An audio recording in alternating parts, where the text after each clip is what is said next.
So Fortnite is very hard at shooting compared to a lot of games out there. So we get how difficult aiming can be for those with less shooter experience. Being able to land shots at long distances or track an opponent in a build fight can have huge implications on the outcome of your game. When it comes down to it, even missing a single flick shot can just cost you the win. Who's ever been there? I know I have. So no matter how much you build, you're going to eventually have to land your shots. And with the new no-build zones introduced, good aim has become more important than ever. In this video, we're going to be sharing a few ways to help you improve your aim. We're going to start off by talking about aim training in creative and the different aiming styles you can work on. And so after that, we're also going to be discussing a game mode we don't really see played nearly enough, but it is still one of the best ways to grind out and improve your aim. So before we get started, Pro Guys has a small announcement to make. We're going to be adding a ton of new features to our site, exclusive guide videos for our Pro members. Also, Pro Pass now grants access to all games. We also have more free coaching passes and points for InstaPro if you're a Pro member. So head on over to Pro Guys by clicking the link in the description below.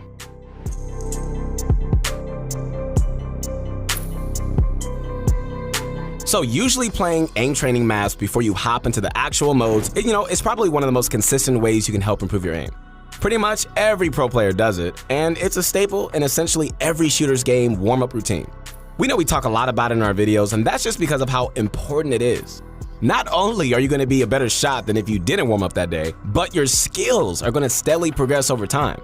Now, I'm not going to mention Kovacs since it only applies to PC players, and okay, let's be real here. Regardless of how good Kovacs really is, it can't match creative maps and close quarters Turtle Wars. Why? Well, it's simple. Training your aim with actual in-game mechanics and character models beats anything else, right? That's why we're going to show you the best maps for that today. Okay, so if you're looking for an aim training map to play, check out Don Wozzie's aiming course. It consists of a tile frenzy section as well as 2 areas for practicing your flicking and tracking. There's also a 4th section with a few practice courses that mix building with aiming, which is really cool. What's great about this map is that even with so many courses, you don't experience as many frame drops as a lot of other training courses. So it should be pretty much more console friendly. One style of aiming you need to practice, guys, is flicking. Okay, so flicks are when you quickly move your crosshair towards your target, right? Using instincts to land the shots. Flicking isn't necessary or anything like that, but hey, sometimes you need to be able to land a shot quickly, especially in shotgun fights. And the only way to really get better at flicks is just to practice them. Okay, so when training your flicks, you're not trying to hit every single target with 100% accuracy, guys. Okay, you're not the Terminator. I'm talking about the Terminator from the 90s with Arnold Schwarzenegger. You know, when he says, "Come with me if you want to live." You're not him, okay? You're just not him. Instead, guys, the goal here is to improve your muscle memory so that your flicks become more natural and precise. It doesn't matter if you're missing a lot, all right? That's not even the focus. Just try to concentrate on trying to hit the targets quickly. You don't want to just take your time with it, all right? You don't want to just stand still and just take your time. Speed is the name of the game when it comes to flicks, so you need to practice hitting them fast. All right, fine. I guess you can practice flicks standing still if you find them hard to land, but you almost never want to just be a still target in real fights. So eventually, you're going to need to get good at landing those quick shots while also moving your character. Practice by strafing left and right while spamming crouching, or by running towards an enemy like you would in a close range fight. It's harder than flicking while standing still since your target is moving a lot more on your screen, but where they move depends on how you move, so you just need to adjust your aim in accordance. With enough practice, I guarantee you guys, you're gonna start to notice yourself hitting flicks that you never even could imagine you can land. You're gonna start believing you're a superhero. Just don't run around in a costume or anything, okay? That'd be weird. Start off practice in Don Wozzie's course with the stationary flick shot section. In here, you're gonna place your crosshair in the center and work on flicking to each target with a shotgun. Just remember to set your crosshair back to the center after each attempt. This is a great section for working on your muscle memory. The falling and bouncing zombies are completely bugged after a recent update, so until that gets fixed by Epic or the map creator, those 2 areas don't really have anything to check out, okay? The tile frenzy section is also a good place for you to practice while flicking between targets rapidly. You should just definitely include 1 or more of these courses in your routine. Really helps. If you're a controller player that needs help with flicking, well, there's a new setting that you can change to essentially turn off the acceleration when you move your joystick. So normally when you move your joystick in a direction, it starts off slowly and then builds up speed, right? But if you go to Accessibility tab under Settings, turn on Enable Foot Controller. Then set the foot controller dead zone and foot controller max throttle to their lowest. It'll turn off the acceleration. What this is going to do is make your crosshair movement consistent, and its speed will always remain the same no matter how long or short you hold the joystick. Mouse players turn off acceleration all the time, and in Fortnite, it's actually turned off by default. It makes aiming much more consistent, and you'll be able to build your muscle memory a lot easier. Some people might not like this setting, but you should give it a try if you're having trouble landing flicks. Unfortunately though, it doesn't seem like it exists on Xbox for some reason. But you know what, there is a good chance it does get added in the future. But for now, Xbox players, you're out of luck. You know, it reminds me of the game Musical Chairs. You know, when you're going around in a circle and then the music stops and then whoever doesn't have a chair is out. That's what just happened to Xbox players. But like I said, you know, it's a good chance that they're going to be adding this in the future. So for now, it's okay. Don't get emotional. You'll get your chair back. Here we go. All right, so on next to tracking aim. This is the type of aim you guys want to use to laser players running in the distance or gliding in the air. Tracking, my friends, is all about reacting to your opponent's movement and adjusting your aim based on how they're moving. Like, if you see a player running in a straight line, you're going to react to that by putting your crosshair on them and then adjusting your crosshair based on their speed and direction. Then, if they change direction or jump, you react to that movement change and adjust your aim again. Part of good tracking, guys, is knowing how certain movements work in the game, like with gliding or running. But you also need to be in tune with your mouse or controller to execute it effectively. That's the biggest problem players have with tracking. They don't know how to translate what they're seeing on their screen into crosshair movement. That's why you need to practice.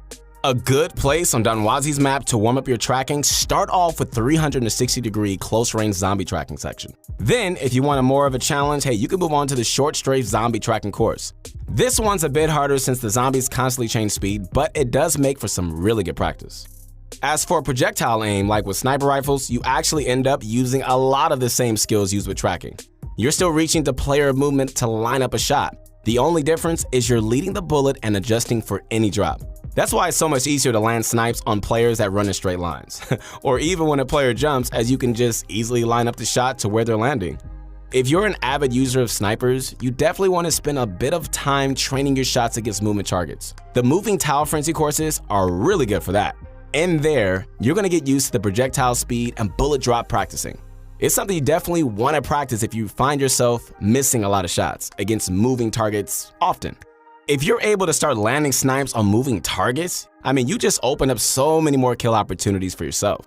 Lastly, my friends, let's talk about Turtle Wars. If you haven't heard of it yet, Turtle Wars is a custom mode for creative that's basically a really intense deathmatch. You spawn in a big room, right? You choose some weapons and then go for a bunch of kills. Respawn is enabled, so if you die, don't worry about it. You'll just keep coming back again and again as much as you want. It's a really great way just to train your aim because it has constant engagements, close-range fights, and it just throws building into the mix, which is amazing. So many fights and actual matches occur in close quarters, right? Especially in competitive end games, the place that we all want to master. So getting practice in that area has a lot of value. It's sort of like Team Rumble, but it's much more intense and a better simulation for competitive matches. Your aim assist isn't the only thing that's going to improve by playing Turtle Wars. With how many players are around you, the mode forces you to just learn how to properly defend yourself if you want to avoid repeatedly dying, which is super annoying. It also teaches you how to pressure players inside their boxes when they play defensively. Things like wall replacing, edits, and phasing into boxes are all techniques that are used here, so it's a great place to practice them. You can also learn how to effectively navigate through structures since you'll basically be surrounded by them. Having awareness of all the players around you and knowing how to approach them with builds is a skill all on its own. Turtle Wars really haven't changed much since Season 9 either. There hasn't really been any new features or additions since then for map makers just to go on and just update their work. So if you go search for Turtle War levels to play on and find some older posts, hey, do not be turned off by their age, okay? They might eventually get updated if new features or weapons get added, but until then, they're perfectly fine to play on. With how the creative code system works, you basically just need to follow the map creator on their YouTube or other social media to just be up to date on any changes. So if you want a good Turtle Wars map to play on, Saldrian's Turtle Wars is our favorite right now. It's a lot smaller than other maps, which makes the lobbies easier to fill and makes the games feel just way more concentrated. It can hold up to 12 players, but you can run fine with only a few players too. The first thing you're probably going to notice is how you can't build very high, but that's fine. Remember guys, they're called Turtle Wars because the whole experience involves running throughout the build and looking for kills. It's not really a space to just try and build up high. If you need to find other players to play Turtle Wars with, hey, the best place to do that, ladies and gentlemen, is the Fortnite Pro League Discord server. In their creative chat room, you can post a message letting others know you're hosting Turtle Wars, right? Or you could just find somebody else and just join them. Since players like to practice their own rotations, it's mostly Zone Wars that gets played, but you can usually still make Turtle Wars lobby pretty easily.